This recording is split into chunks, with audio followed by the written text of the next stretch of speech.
Working with Dr. Teri is definitely a little different than, say, some of the other coaches that are out there because she takes such a personal approach to her practice.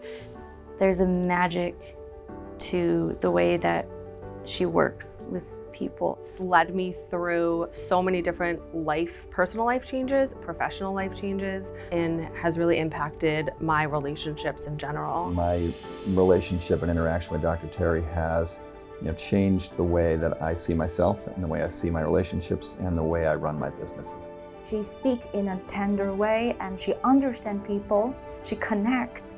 Even though I've kind of tapped into a lot of these areas before, like emotional intelligence and discipline, focus and concentration, today really was a higher level approach. Led us through a lot of complex ideas that we were able to, I think, integrate by the end of the short session. She really involved behaviors and self-actualization.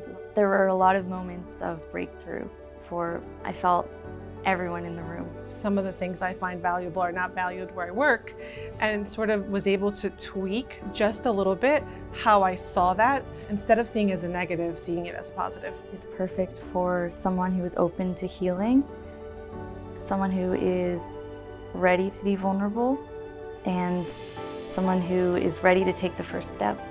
Working with her has made all the difference in both my personal and professional life. I like to fancy myself a little bit of a Luke Skywalker, and she's my personal Yoda.